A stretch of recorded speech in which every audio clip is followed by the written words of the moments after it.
नमस्कार विद्यार्थी मित्रांनो, आज आपण इतिहास व राज्यशास्त्र या विषयामधलं राज्यशास्त्राचं पहिलं प्रकरण संविधानाची वाटचाल, ज्याचा अभ्यास अर्ध्या प्रकरणाचा अभ्यास काही दिवसांपूर्वी आपण केलेला होता आणि आज उर्वरित प्रकरणाचा आपण काय करणार आहोत, अभ्यास करणार आहोत.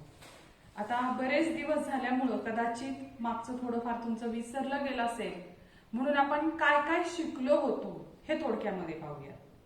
तर तुम्हाला सर्वांना आठवत असेल की सर्वात प्रथम मी तुम्हाला संविधानाची निर्मिती कशी झाली, संविधानाच्या निर्मितीमध्ये डॉक्टर बाबासाहेब आंबेडकर यांचं असणारं योगदान, डॉक्टर राजेंद्र प्रसाद यांचं असणारं योगदान, संविधानाची निर्मिती झाल्यानंतर आपल्या संविधानामध्ये आपल्या देशाची वाटचाल, राजकीय वाटचाल, राज्यकारभार कसा असावा आणि संविधानामध्ये सामाजिक स्थिती आपली जी आहे त्याच्यानुसार समतेच्या पातळीवर सर्वांना आणण्यासाठी संविधानाने सुचवलेल्या सर्व बाबी, या सर्वांचा अभ्यास आपण संविधानाची प्रस्तावना पाहिली होती आणि त्याच्या आधारे पाहिलेला होता.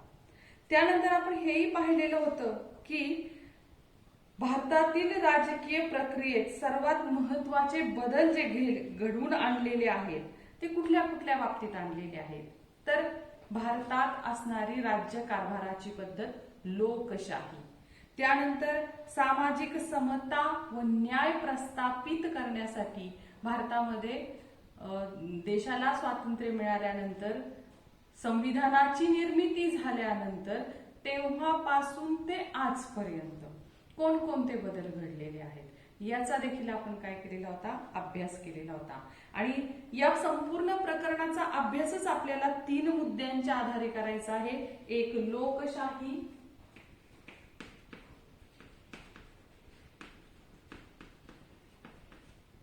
दुसरा मुद्दा आहे सामाजिक न्याय व समता,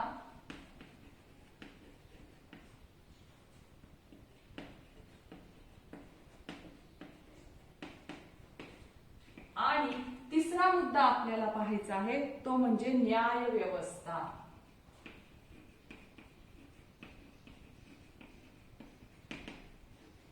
आणि या तिन्हीचाही आपल्या संविधानाशी निकटचा काय आहे, संबंध आहे. त्यापैकी आपण लोकशाही हा मुद्दा संपूर्णपणे अभ्यासलेला आहे. लोकशाहीमध्ये आपण काय अभ्यासलेला आहे की भारताची लोकशाही आज कुठल्या टप्प्यावरती आहे. त्यामध्ये आपण पाहिलेलं होतं की राजकीय प्रगल्भता भारताची कशी होत गेलेली आहे.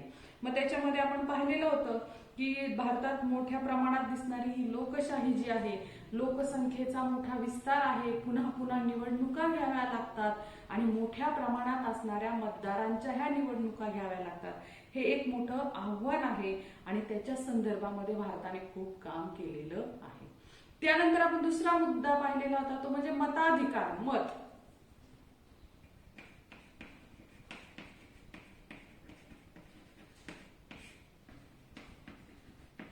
याच्यामध्ये आपण काय पाहिलेलं होतं की देशाला स्वातंत्र्य मिळाल्यानंतर जे स्वातंत्र्यपूर्व काळामध्ये होती ती स्थिती बदललेली होती आणि देश स्वतंत्र झाल्यानंतर संविधानाने प्रत्येक प्रौढ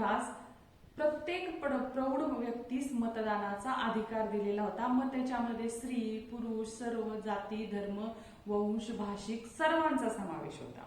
मात्र हा मतदानाचा अधिकार येत होता 21 वर्ष वय पूर्ण झाल्यानंतर, 18 वर्ष वय पूर्ण झाल्यानंतर.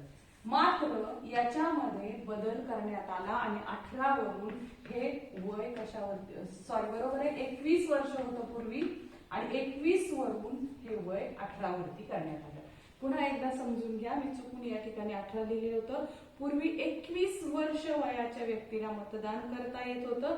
मात्र ज्या वेळेला असं लक्षात आलं की भारतात असणारी ही जी तरुण पिढी आहे, या तरुण पिढीला स्वतःचे विचार आहेत आणि त्या विचाराच्या आधारे भारत हा देश काय होऊ शकतो, महासत्ता होऊ शकतो, या विचारांचा उपयोग भारत देशाने करून घेतला पाहिजे आणि त्या आधारे 21 वरून वयाची मर्यादा कमी करण्यात आली आणि 18 वर्ष ज्याचं वय असेल त्याला मतदानाचा अधिकार मिळाला, अर्थात आधीच्या सगळ्या नियम अटी पाळून.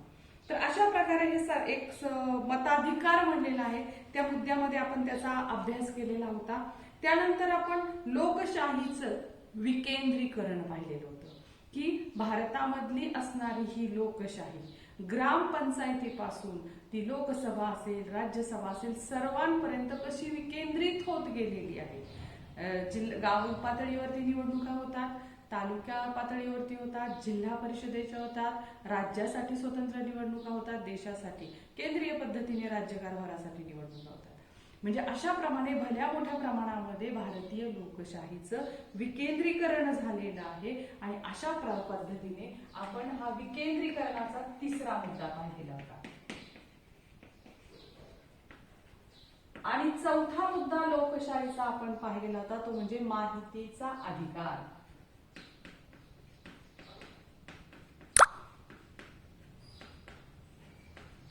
आपण पाहिलेलं होतं की भारत देशामध्ये या एवढ्या मोठी लोकशाही चालू असताना त्याच्यामध्ये पारदर्शकता आणण्यासाठी आणि शासनाचं जे उत्तरदायित्व आहे, शासनाचं जे कर्तव्य आहे ते शासनाने सुव्यवस्थितपणे बजावलं पाहिजे, याच्यासाठी प्रत्येक व्यक्तीला माहितीचा अधिकार प्राप्त झालेला आहे.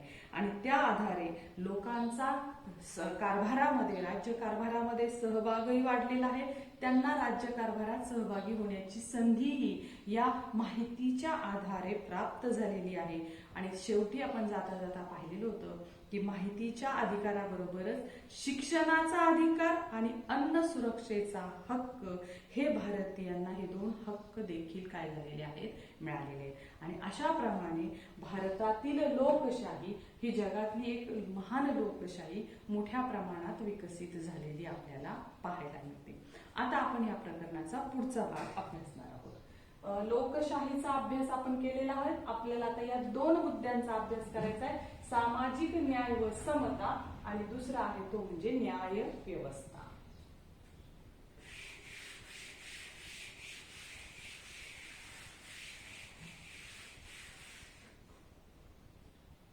आता पहा, सामाजिक न्याय आणि समता, तर याच्यामध्ये आपण पाहिलेलं होतं की ही आपल्या संविधानाची उद्दिष्ट आहेत.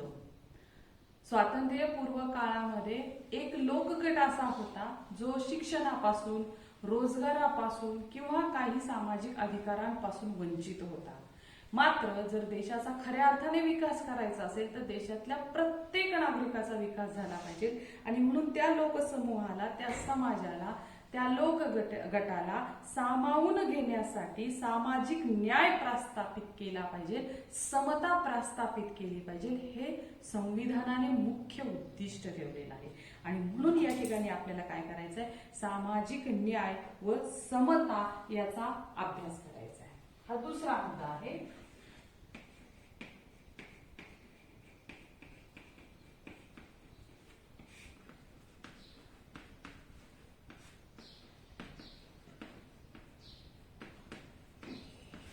आता पहा, कोणाला मी आता म्हटलं एक लोकसमूह, एक लोकगट, ज्यांना आपण काय केलेला स्वातंत्र्यपूर्व काळामध्ये ज्यांना काय केलेलं होतं तर शिक्षणापासून, रोजगारापासून, सामाजिक संधीपासून दूर ठेवलं गेलेलं होतं.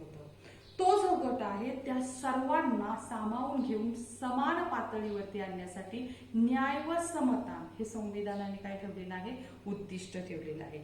आणि त्याची वाटचाल करत असताना सर्वांना समान विकासाची संधी मिळाली पाहिजे. सर्वात महत्वाची गोष्ट आहे की कुठल्याही प्रकारचा भेदभाव न करता सर्वांना विकासाची समान संधी मिळाली पाहिजे. हे समता आणि न्याय या दोन्हीचं काय आहे, उद्दिष्ट आहे. संविधानाचं मुख्य उद्दिष्ट न्याय समता प्रस्थापित करणं. न्याय समता प्रस्थापित करणं म्हणजे काय, तर सर्वांना विकासाची समान संधी.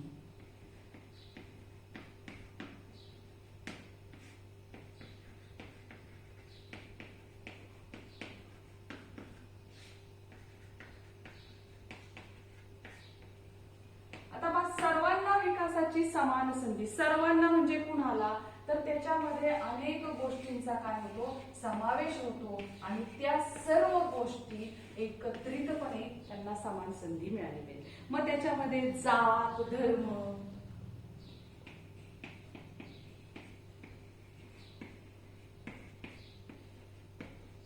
वंश आला, तो माणूस कुठलाही भाषिक असो,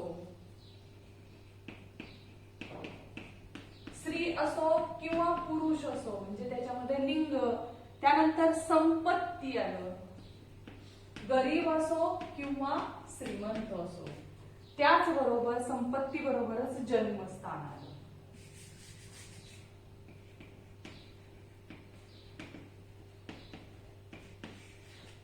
तर पहा, आपण पाहिलेलं आहे की सामाजिक न्याय प्रस्थापित करणे म्हणजे ज्या सामाजिक बाबींमुळे व्यक्तींवरती अन्याय होतो. कोणकोणत्या? आपण हे स्वातंत्र्यपूर्व काळातलं पाहिलेलं आहे की जात असेल, धर्म असेल, भाषा असेल, लिंग असेल, जन्मस्थान असेल, वंश असेल, संपत्ती असेल, या सर्व गोष्टींवरून पूर्वीच्या काळी, आता नाही, पूर्वीच्या काळी अशा प्रकारे एका समूहाला की एका सामाजिक घटकांना समाजापासून दूर ठेवलं जात होतं. आणि त्या सर्वांना विकासाची समान संधी, इथे म्हणलेले पाव, सर्वांना विकासाची समान संधी. मग सर्व कोण?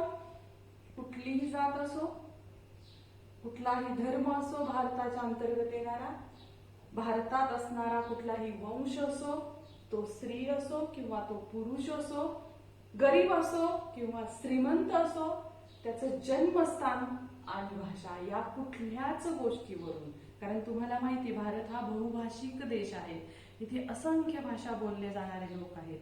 अगदी एखादा प्रदेश जरी घेतला, जरी आपण म्हणत असतो मराठी, हिंदी, तेलुगू, गुजराती, तमिळ, कन्नड, मद्रासी, या जरी भाषा मुख्य भाषा जरी आपण म्हणत असलो तरी त्याच्या सुद्धा त्या त्या प्रांतात सुद्धा अनेक भाषा बोलल्या जातात. म्हणजे अगदी एखादा जिल्हा घेतला, एखादा तालुका घेतला तर तिथं सुद्धा आपल्याला एखादी स्थानिक भाषा मिळू शकते. आणि म्हणून भाषा हा सुद्धा मुद्दा या ठिकाणी घेतलेला आहे. तर या सर्वांच्या आधारे न्याय आणि समतेचं उद्दिष्ट प्रस्थापित करण्यासाठी यापैकी कुणावरही कसल्याही प्रकारे अन्याय अत्याचार होणार नाही आणि सर्वांना विकासाची संधी प्राप्त होईल, यासाठी संविधानाने न्याय व समता हे उद्दिष्ट प्रामुख्याने ठेवलेलं आपल्याला दिसतं. आता पहा, सामाजिक न्याय आणि समता प्रस्थापित करण्यासाठी समाजाच्या सर्व स्तरामधून प्रयत्न करावे लागतात. सर्व स्तरातून प्रयत्न देखील होतात, परंतु विशेष महत्त्व असतं ते शासनाच्या प्रयत्नांना. त्याचं कारण असं की शासनाच्या योजना असतात, शासनाचे काही कायदे असतात आणि या योजना आणि कायद्याच्या चौकटीत राहून शासनाला हे उद्दिष्ट जास्त चांगल्या प्रकारे काय करता येतं, सफल करता येतं. आणि म्हणून सामाजिक न्याय व समता हे उद्दिष्ट साध्य करत असताना कायद्याचा आणि शासनाने बनवून दिलेल्या काही योजनांचा लाभ या लोकांना होतो आणि त्याच्या आधारे लोकशाही ही सर्व समाज घटकांना सामावून घेण्याची प्रक्रिया आहे हे सिद्ध होतं. बरं, आता याच्यामधून होतं काय, ज्या वेळेला समाजातल्या या सर्व, हे समाजातले सर्व घटक आहेत, या समाजातल्या सर्व घटकांना जर विकासाची समान संधी मिळाली तर काय होतं, विकासाची समान संधी मिळाल्यामुळे त्यांच्यामध्ये शांतता निर्माण होते, वाद भांडण होत नाही, शांतता निर्माण होते आणि शांततेतून निर्माण होते ती एकता.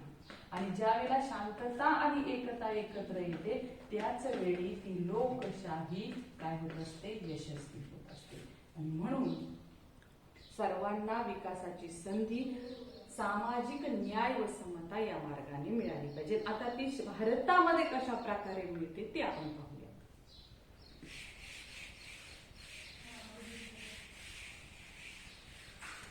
आता पहा, सामाजिक समता व न्याय या उद्दिष्टांच्या सफलतेकडे जात असताना सामाजिक समता व न्याय प्रस्थापित करण्यासाठी भारत देशाने आजपर्यंत कोणकोणते उपाययोजना केलेल्या आहेत किंवा कोणकोणत्या गोष्टी केलेल्या आहेत त्याचा आपल्याला अभ्यास करावा लागेल. तर पहा, तो आपल्याला 4 मुद्द्यांच्या आधारे अभ्यास करायचा आहे, सामाजिक न्याय आणि समता.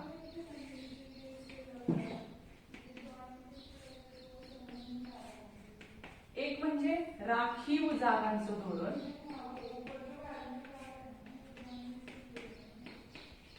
राखीव जागांचं धोरण ठरवलेलं आहे. मगाशी मी जो उल्लेख केला होता की एक समूह गट, एक लोकवर्ग की ज्याला या गोष्टी मिळत नव्हत्या, शिक्षण, रोजगार, मग तो कुठलाही गट असेल, किंवा विकासाची संधी, किंवा सामाजिक काही समाजामधल्या असणाऱ्या काही गोष्टी त्याला मिळत नव्हत्या, सामाजिक जीवन मिळत नव्हतं, तर त्या सर्वांसाठी राखीव जागांचं धोरण केलं. दुसरा मुद्दा म्हणजे अनुसूचित जाती व अनुसूचित जमाती.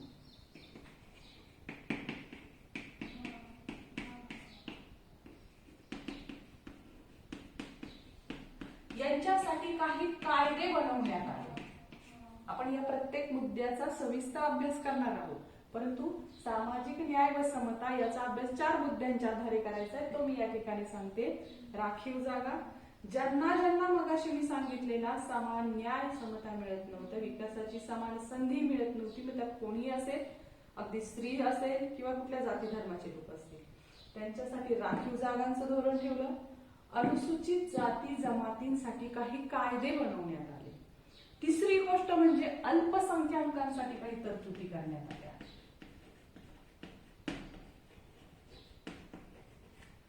भारतामध्ये काही अल्पसंख्याक लोक राहतात, त्यांच्यासाठी देखील काही विशेष तरतुदी करण्यात आल्या.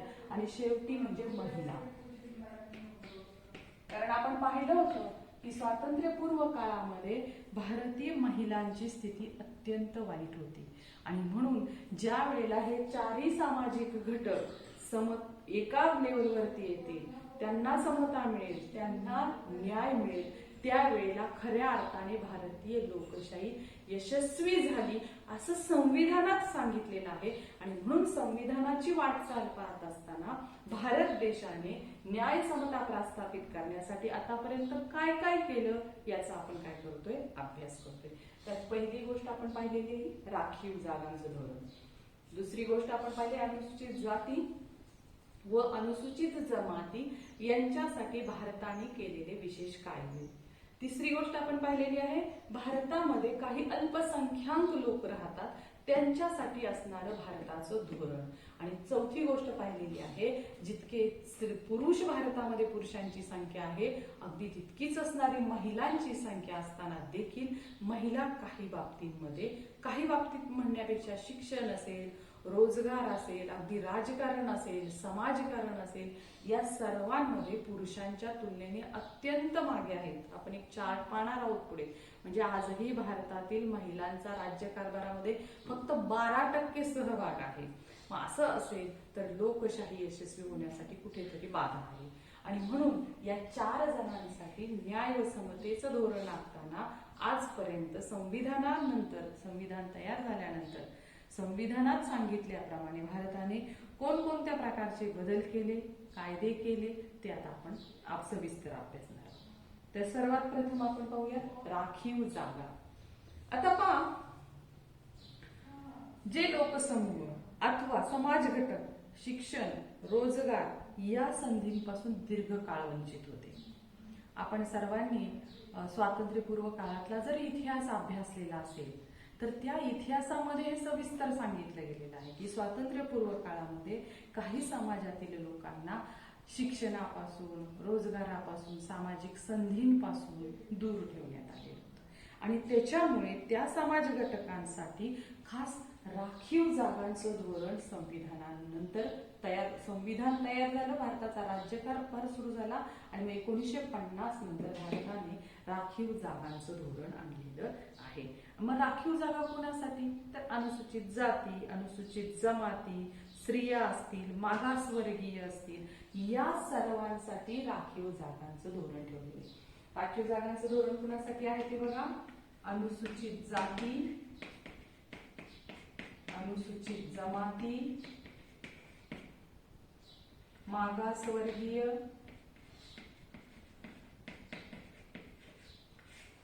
या सर्वांसाठी. म्हणजे ज्यांना नोकरी, सरकारी नोकऱ्यांमध्ये नुसतं शिक्षणच नाही तर या अनुसूचित जाती व अनुसूचित जमातीसाठी शिक्षण व नोकरी या सर्वांमध्ये राखीव जागा ठेवलेल्या.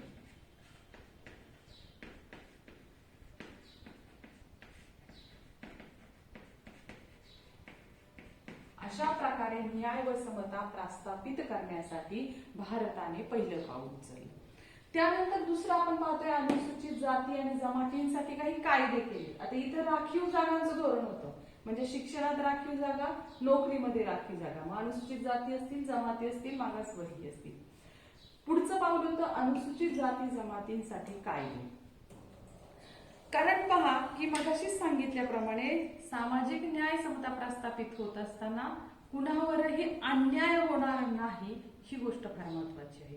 मात्र काही ठिकाणी आपण पाहिलेलं आहे की अशा प्रकारे अनुसूचित जाती व अनुसूचित जमातीच्या व्यक्तींवरती अन्याय होत असताना लक्षात आल्यानंतर भारतामध्ये यांना संरक्षण देणारे, अनुसूचित जाती जमातींवर अन्याय होणार नाही व कायद्याद्वारे त्याला प्रतिबंध करता यावा,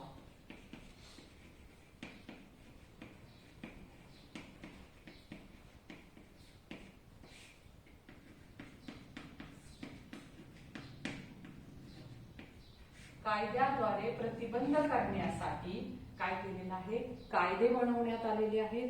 या ठिकाणी या समाज घटकांमध्ये मोडणारे जे व्यक्ती असतील त्यांना जर अशा प्रकारे त्यांच्यावर कुठे अन्याय होतोय, त्यांच्यावर जर कुठे असा अत्याचार होतोय असं जर वाटलं तर ते काय करू शकतात, कायद्याचा आधार घेऊ शकतात आणि त्या कायद्यामध्ये शिक्षेची काय केलेली आहे, तरतूद केलेली आहे. तर पहा, सामाजिक न्याय व समता संविधानाच्या माध्यमातून प्रस्थापित करत असताना आपण पाहिलेलं आहे भारताने 1950 नंतरच्या वाटचालीमध्ये राखीव जागांचं धोरण स्वीकारलं, अनुसूचित जाती जमातींसाठी कायदे बनवले आणि तिसरा मुद्दा आपण पाहणार आहोत अल्पसंख्याक. पहा, भारतीय संविधानाने या अल्पसंख्याक लोकांना देखील संरक्षण दिलेलं आहे आणि त्याच्यासाठी त्यांच्यासाठी सुद्धा शिक्षणाच्या आणि रोजगाराच्या संधी त्यांना मिळाव्यात म्हणून अनेक वेगवेगळ्या योजना राबवलेल्या आहेत. मग त्यामध्ये सुद्धा भारताच्या संविधानात सांगितलेलंच होतं जात, धर्म, वंश, लिंग किंवा आर्थिक स्थिती असेल किंवा कुठल्याही प्रकारची भाषिक असेल, या कुणावरही काय करणार नाही, कुठल्याही घटकावरती भेदभाव करण्याला भारतीय संविधानाने प्रतिबंध घातलेला आहे आणि म्हणून या अल्पसंख्याकांना देखील व्यापक तरतुदीने समतेचा हक्क, स्वातंत्र्याचा हक्क, शोषणाविरुद्धचा हक्क, सांस्कृतिक आणि शैक्षणिक हक्क या सगळ्या हक्कांमुळे या अल्पसंख्याकांना मूलभूत स्वरूपाचं संरक्षण मिळालेलं आहे. या ठिकाणी शिक्षण आणि रोजगाराच्या संधीसाठी योजना आहेत आणि संरक्षण देखील आहे.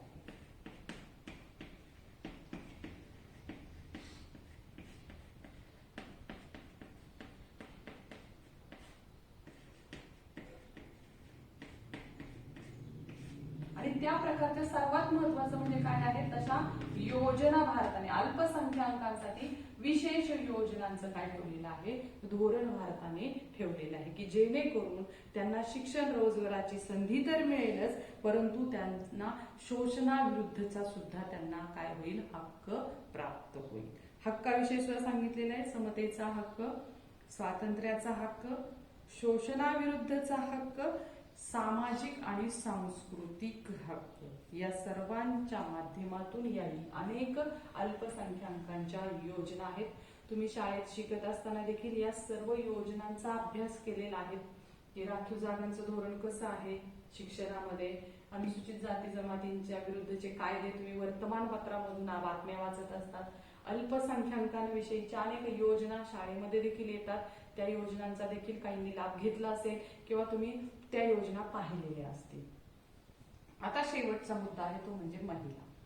आपण पाहिलं होतं की भारत देश स्वतंत्र झाला परंतु भारत देश स्वतंत्र होण्यापूर्वी 1947 पूर्वी महिलांची स्थिती काय होती आणि देश स्वतंत्र झाल्यानंतर सर्वात प्रथम या महिलांच्या संदर्भामध्ये सक्षमीकरणाची मोहीम राबवली गेली. महिला सक्षमीकरण मोहीम केली.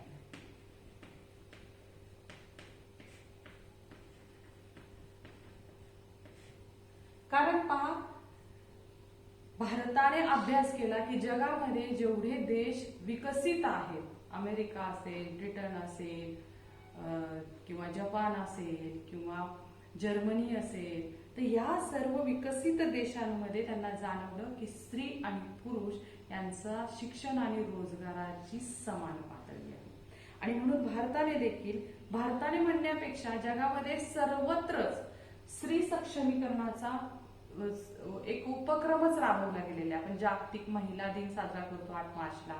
जागतिक महिला दिनाचं औचित्य साधून जागतिक संघटनेच्या मार्फत देखील काही काय केले जातात, उपक्रम राबवले जातात. तर साधारण 1971 नंतर ह्या योजना जगभर पसरल्या आणि जगभराप्रमाणे भारतामध्ये देखील या योजना भारत सरकारने देखील राबवलेल्या आहेत. तर पहिली गोष्ट होती ती म्हणजे महिलांचं सक्षमीकरण. आता महिलांचं सक्षमीकरण कसं करता येईल, तर सुरुवातीला आपण पाहावं लागेल की महिला पूर्वी निरक्षर होत्या, तर त्यांना साक्षर बनवण्याचा उपक्रम सुरू झाला. कारण जोपर्यंत महिला साक्षर होत नाहीत, त्यांच्यातली निरक्षरता दूर होत नाही, तोपर्यंत त्यांना विकासाची पुरेपूर संधी मिळू शकत नव्हती. आणि म्हणून सर्वप्रथम निरक्षरता दूर करण्यासाठी साक्षरतेची मोहीम आली. साक्षरतेमधून त्यांना विकासाची पुरेपूर संधी मिळाली. विकासानंतर आपण जर पाहिलं तर त्याच्यानंतर काही अशा गोष्टी होत्या की ज्याच्यामुळे महिलांच्या विकासाला अडथळा निर्माण होत होता. तर त्यामध्ये वडिलांच्या आणि पतीच्या आपली संस्कृती जी होती पूर्वीपासून चालत आलेली ही पुरुष प्रधान संस्कृती होती.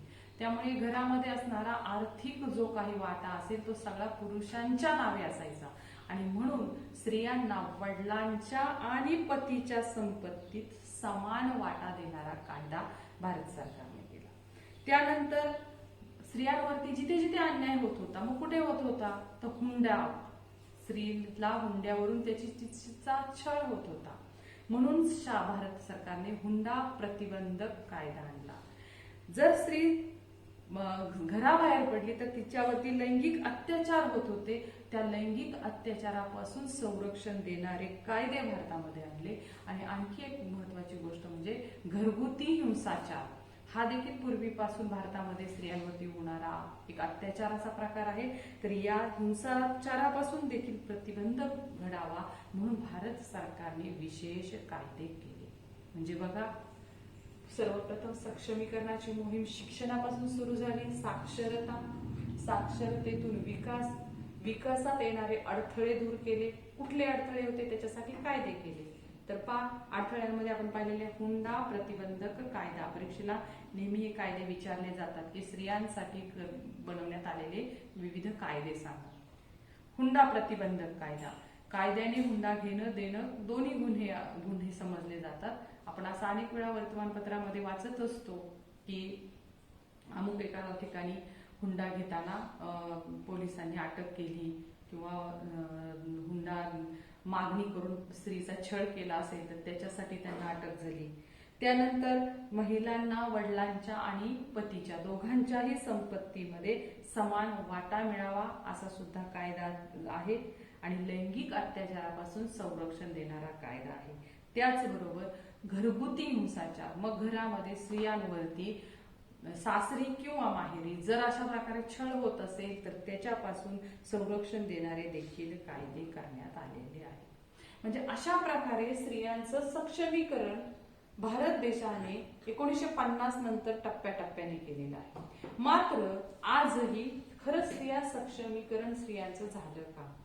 त्या खरंच साक्षर झाल्या, पण विकास झालाय त्यांचा, परंतु खऱ्या अर्थाने सामाजिक जीवनामध्ये त्या उतरलेल्या आहेत का? तर त्याच्यासाठी त्यांनी सांगितले की आपल्या देशात राजकारण आणि राजकीय संस्था यांच्यातील स्त्रियांचं प्रतिनिधित्व हे सुरुवातीपासूनच अगदी कमी होतं. जगभरातल्या अनेक देशांनी या महिलांचं प्रतिनिधित्व वाढवण्याचा प्रयत्न केला. भारताने देखील तो केला. आणि त्याच्यासाठी मागे मी सांगितलं होतं तुम्हाला शिकवताना मागच्या तासाला की 73व व 74व घटना दुरुस्तीने स्थानिक शासन संस्थेमध्ये 33% जागा महिलांसाठी राखीव ठेवल्या.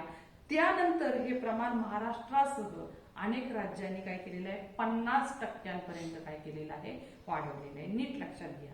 73व्या आणि 74व्या घटना दुरुस्तीनुसार महिलांचं स्थानिक शासन संस्थांमध्ये जे 33% राखीव जागा ठेवलेलं होतं हे प्रमाण महाराष्ट्र आणि महाराष्ट्रासह इतर अनेक काही राज्यांनी 50% वाढवलेलं आहे. कशासाठी? तर सामाजिक जीवनामध्ये राज्यकारभारामध्ये महिलांचा सहभाग वाढावा म्हणून.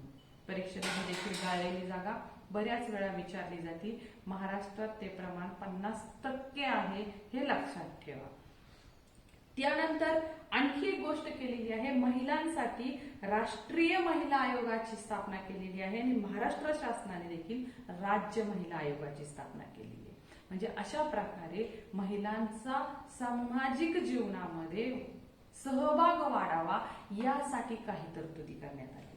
त्याचबरोबर घरगुती हिंसाचारापासून महिलांना संरक्षण देणारे कायदे देखील करण्यात आलेले आहेत आणि हे लोकशाहीला पोषक असणारं महत्वाचं पाऊल समजलं जातं, ज्याच्या माध्यमातून महिलांची प्रतिष्ठा, आत्मसन्मान राखला गेलेला आहे आणि या कायद्याच्या आधारे महिला स्वतःच्या पायावर सबळ काय होऊ शकतात, उभ्या राहू शकतात. किंवा जे पारंपरिक वर्चस्व होतं किंवा अधिकारशाही होती त्याला नाकारणाऱ्या या निर्णयाने भारतीय लोकशाहीचा आवाका वाढला असं त्याच्यामध्ये पुस्तकामध्ये म्हणलेलं आहे.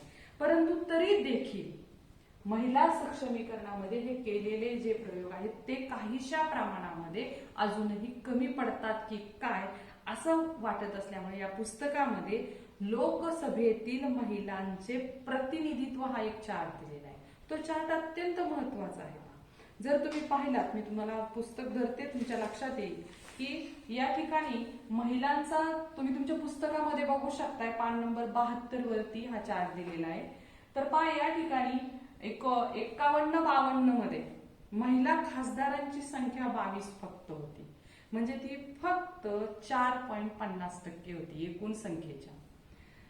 57 मध्ये ती 22च होती, म्हणजे 4.45% होती. 51-52 पासून का दिलेला आहे त्यांनी, कारण आपण संविधानानुसार राज्यकारभार 50 पासून सुरू केलेला आहे. मग तिथून पुढे या सगळ्या स्कीम आलेल्या आहेत, योजना आलेल्या आहेत आणि त्यानंतरही भारतामध्ये कशा प्रकारे किती प्रमाणामध्ये, म्हणजे तो जर आलेख काढला तर तो आलेख कसा आहे हे त्यांनी या ठिकाणी दाखवलेला आहे. 62 मध्ये ती 31% आहे, म्हणजे फक्त 6.28%. 31 खासदार होते. 67 मध्ये 29 खासदार फक्त महिला होत्या, म्हणजे 5.58%. 71 मध्ये 28 खासदार होत्या, म्हणजे फक्त 5.41%. 77 मध्ये 19 खासदार होते लोकसभेवरती महिला खासदार, म्हणजे 3.51%. आणि याचप्रमाणे 80, 28, 84, 43 म्हणजे फार संख्येत वाढ होत नाहीये. 84 मध्ये 43 म्हणजे 7.95%. 89 मध्ये 29 पुन्हा कमी झालेली आहे. 91 मध्ये 39 पुन्हा कमी झालेली आहे आणि 96 मध्ये 40 लोकसभेतील महिला खासदार आहेत, म्हणजे 7.37%. त्यानंतर 98 मध्ये 43, आता इथून पुढे थोडी थोडी वाढलेली आहे. त्यानंतर 99 मध्ये 49 खासदार आहेत लोकसभेवरती महिला, 9.2%. आणि 2004 मध्ये पुन्हा ती थोडी कमी झालेली दिसते, 45च महिला खासदार आहेत. 2009 मध्ये 59 महिला खासदार आहेत, म्हणजे 10.87%.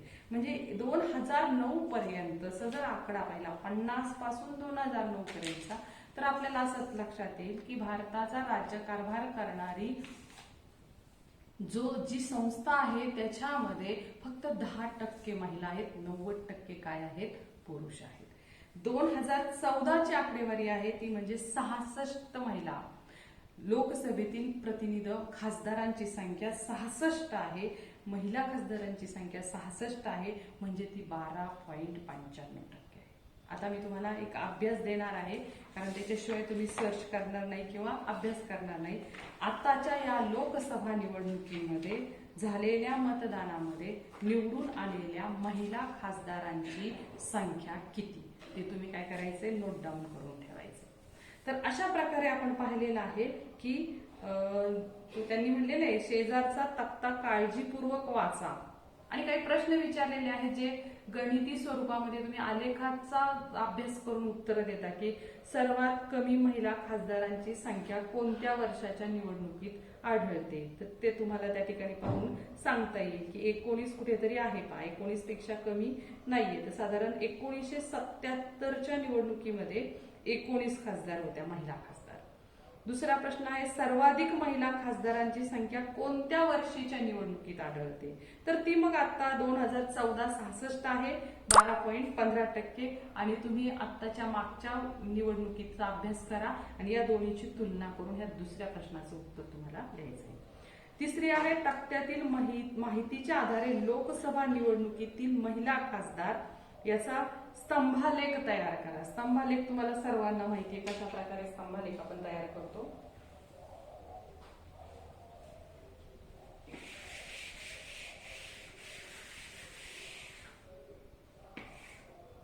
या प्रकारे तुम्ही काय करायचंय, आलेख तयार करायचा आहे. तो कसा कसा वाढत गेलेला आहे पहा. तुम्ही गणितामध्ये हा आलेखाचा अभ्यास केलेला आहे, तर अशा प्रकारे कधी तो कमीही झालेला. तर या प्रकारे स्तंभालेख तुम्ही या ठिकाणी हे घेऊन प्रमाण घेऊन 10चं प्रमाण घेतलं तरी होणार आहे आणि त्याच्यानुसार ह्या आलेखा तुम्ही काय करायचं आहे, एक काढायचा आहे. तुम्हाला काय वाटतं, असं देखील एक उपयोजनात्मक प्रश्न या ठिकाणी विचारलेला आहे की सार्वजनिक जीवनातील महिलांची दृश्यमानता कमीच राहिलेली आहे. कुटुंब रचना, सामाजिक परिसर, आर्थिक क्षेत्र आणि राजकीय अवकाश अधिकाधिक खुले होत गेल्यास महिलांना निर्णय प्रक्रियेत सामील होऊन एकूण राज्य कारभाराला वेगळी दिशा देण्याची संधी मिळेल. यासाठी प्रातिनिधिक संस्थांमधील महिलांचा सहभाग वाढला पाहिजे का? तुम्हाला काय वाटतं याविषयी तुम्ही या ठिकाणी काय करायचं, आपलं मत नोंदवायचं. आणि आता आपण जाणार आहोत सामाजिक न्याय व समता झाल्यानंतर तिसऱ्या मुद्द्याकडे, तो म्हणजे न्यायालयाची भूमिका.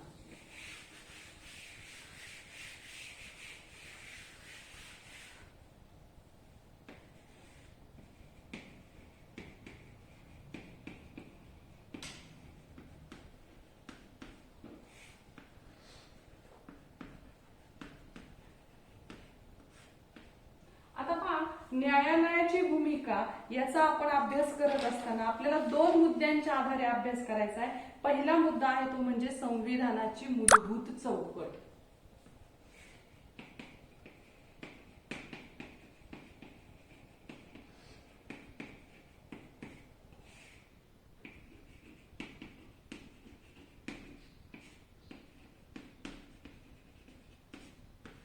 आणि दुसरा मुद्दा जो आहे त्याचा अभ्यास आपल्याला करायचा आहे तो म्हणजे आतापर्यंत न्यायालयाने घेतलेले महत्त्वपूर्ण न्यायालयीन निर्णय.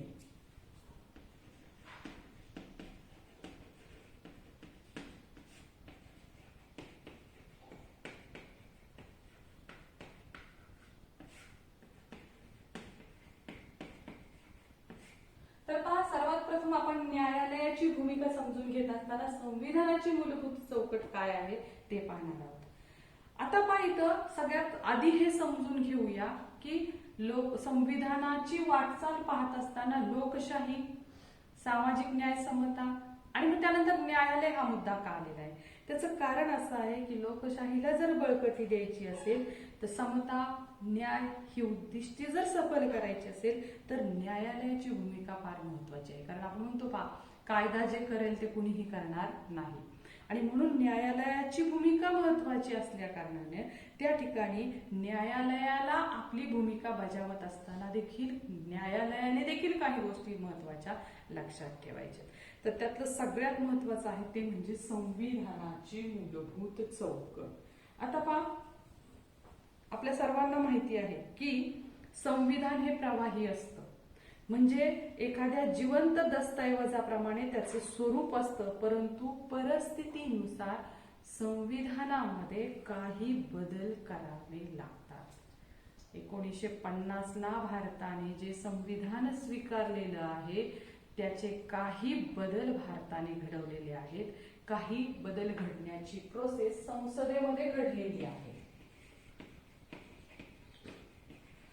मात्र हे बदल करत असताना काही गोष्टी लक्षात ठेवायचे. अर्थात कायद्याच्या आधारे संसदेमध्ये जे ठराव होतात त्याला कायद्याचं हे प्राप्त पाहिजे, तरच ती काय होणार आहे, संविधानात बदल होणार आहे. हे करत असताना मात्र अधिकार संसदेला जरी असले तरी संसदेचा हा अधिकार मान्य करत असताना, कारण मान्य कोण करणार आहे, शेवटी न्यायालय मान्य करणार आहे. संविधानात एखादा बदल करताना संसदेत तसा ठराव होणार आहे, परंतु तो ठराव मान्य मात्र कोण करणार आहे? न्यायालय करणार आहे. हे मान्य करत असताना न्यायालयाने काही गोष्टी लक्षात ठेवायच्या की ज्या संविधानात सांगितलेल्या आहेत, त्याला म्हणलेलं आहे संविधानाची मूलभूत चौकट. मग कोणत्या गोष्टी आहेत त्या?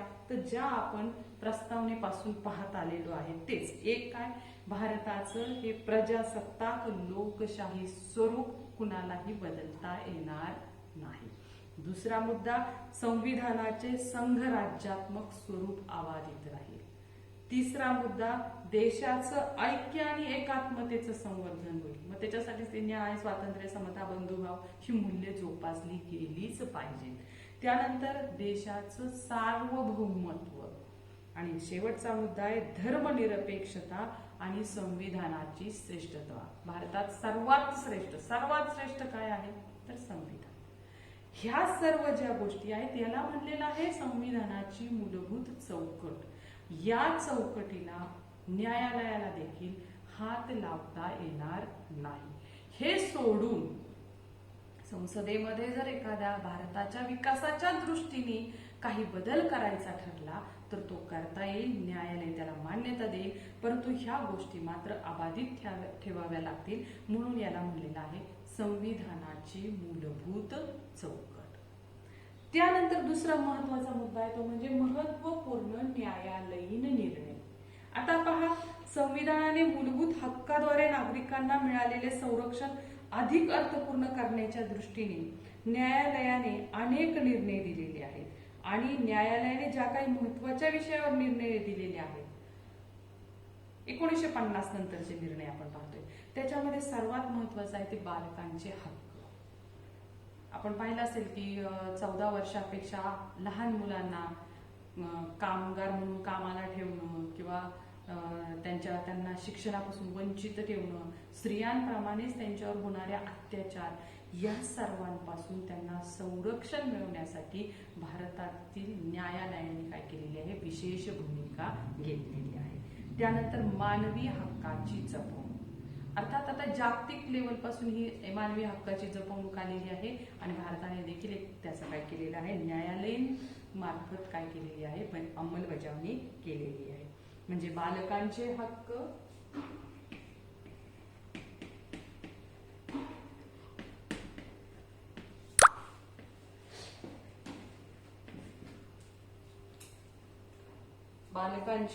त्यानंतर आपण पाहिलेले मानवी हक्कांची जपवणूक,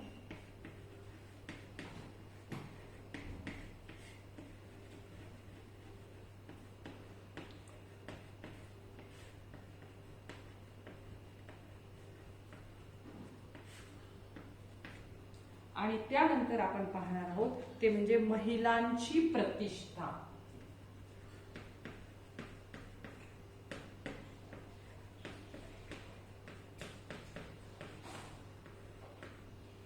या संदर्भात देखील न्यायालयाने अनेक विशेष काय केलेले आहेत? न्याय दिलेले आहेत.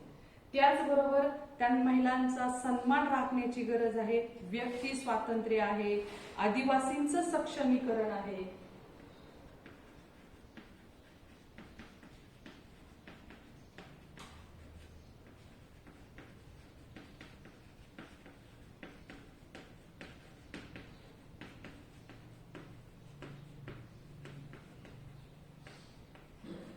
तर या काही महत्वाच्या गोष्टींवरती न्यायालयाच्या या विषयावरील निर्णयातून भारतातील राजकीय प्रक्रिया परिपक्व होण्यास काय झालेली आहे? मदत झालेली. आपण पुन्हा एकदा हा न्यायालयीन भूमिकेचा मुद्दा समजून घेऊया.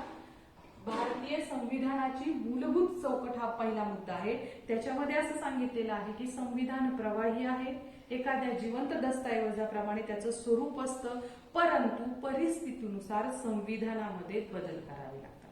ते बदल जर संसदेत होत असतील तर न्यायालय त्याला मान्यता तेव्हाच देते जेव्हा ते संविधानातील मूलभूत चौकटीला धक्का लावणार नाही.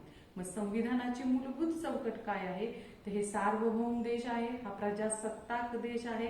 इथे न्याय, स्वातंत्र्य, समता, बंधुत्व या मूल्यांची जपवणूक केली जाणार आहे. प्रजासत्ताक आहे, या देशाच्या संविधानाचे संघराज्यात्मक स्वरूप आहे आणि देशाच्या एकतेला, ऐक्य आणि एकात्मतेचं संवर्धन केलं जाईल.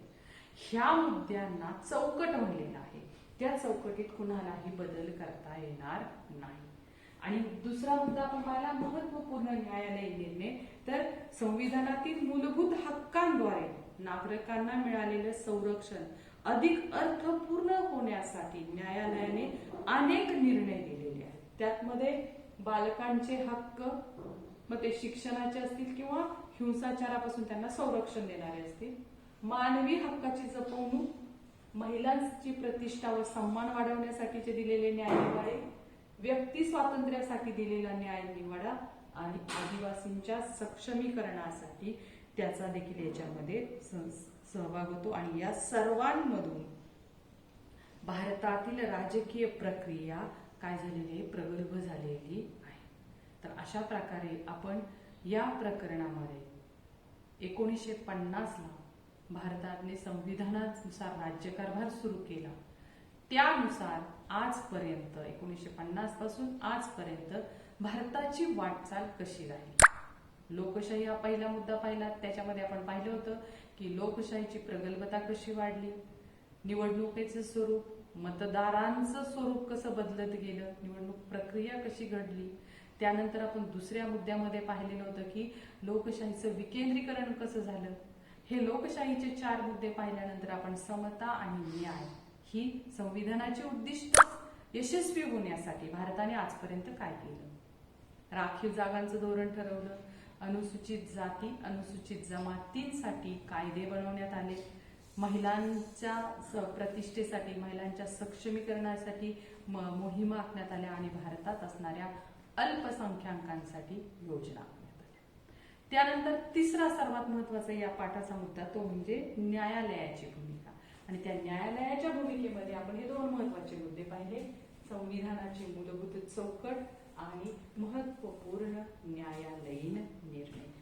तर या अशा प्रकारे आपण संविधानाच्या आधारे शासनाची भारतातील शासकीय वाटचाल कशी चालू आहे, भारतीय लोकशाही पुढे कोणकोणती आव्हाने आहेत आणि शासनाच्या कायद्यामुळे व धोरणामुळे समस्या संपुष्टात आल्या असा याचा अर्थ नाही. आजही जरी न्यायालयाची भूमिका असली, जरी कायदे बनवलेले असले, जरी योजना असल्या, तरी भारतीय लोकशाही समोर अनेक प्रश्न आहेत आणि त्या प्रश्नांची सोडवणूक करून आपल्याला खऱ्या अर्थाने भारतातील लोकशाही ही जगातील यशस्वी लोकशाही बनवायची आहे.